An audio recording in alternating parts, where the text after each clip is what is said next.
Eric, what do you make of the market trading again lower? It's still above the 4,000 level, but it's worrying, that it just breaches that resistance level but seems to not be able to sustain it.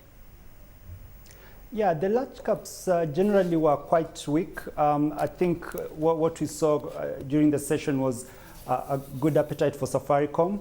But if you look at the other large caps, KCB, East African breweries, were both trading a lot weaker.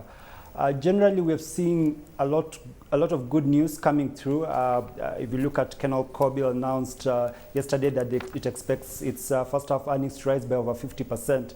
But if you look at the reaction by the market, even though the counter went up, it really did not respond, almost in tandem with the message. So I think there's a little bit of cautiousness looking at the currency front and at the interest rate environment. Let's talk about that currency, because although today it's slightly appreciated by a few cents, it's still a currency under pressure. Some analysts say we could see it reach the 90 shillings level to the dollar. What exactly is happening with the currency? We've seen the central bank come into the market, try to mop up excess liquidity.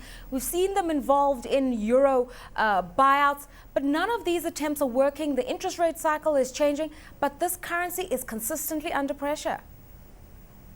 Yeah, the central bank has said that it would not intervene, basically. And so it's letting market forces sort of play out with the currency. And they would only intervene in terms of volatility, where they think maybe the currency is moving up too fast or weakening a little bit too quickly.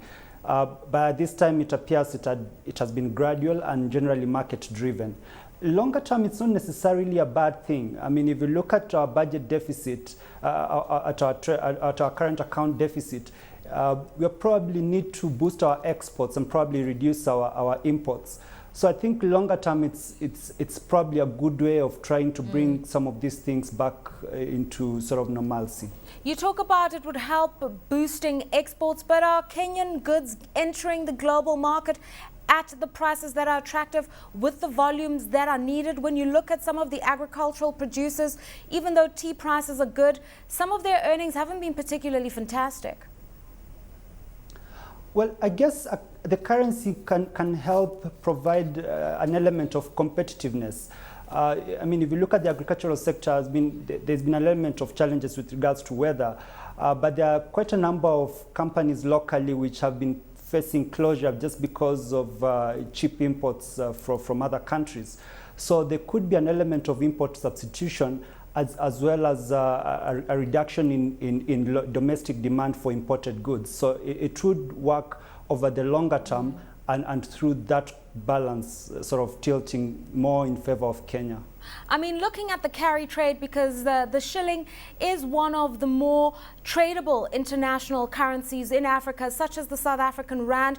When you consider what's happening by way of monetary policy, the debt ratio that the country has by way of GDP, how attractive would the shilling be for anybody wanting an emerging market currency?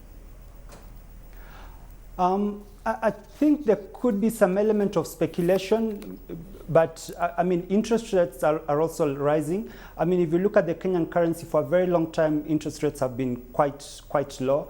And so given the challenges we've had on the macro side, somebody would have probably found it useful to probably do a carry trade. But at the moment, we're seeing interest rates rising quite quickly. And so obviously such speculative tendencies will probably be eliminated. So going forward, I think the macro situation appears quite stable and the country in general is quite attractive as an investment destination. Let's go into the equities market. Safaricom, obviously a market favorite. It's a large cap. Lots of foreigners like to buy into it. They see it as a safe haven, and certainly that's how the market reacted today.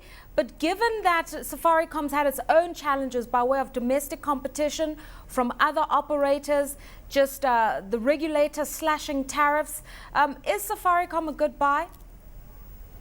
Yes, we still maintain our recommendation. I mean, we're sort of reviewing it following the full year results, but it still looks quite attractive. If you look at the MTR rates, they're supposed to be cut beginning July. That's been moved forward by 1 year, so the reduction is not going to happen by at least 1 year, so that's positive. They've announced cost-cutting measures, and I think one of the more attractive measures that they announced yesterday was the formation of our tower company with Telecom Kenya, and they're looking to save about 50% of network costs on the back of that.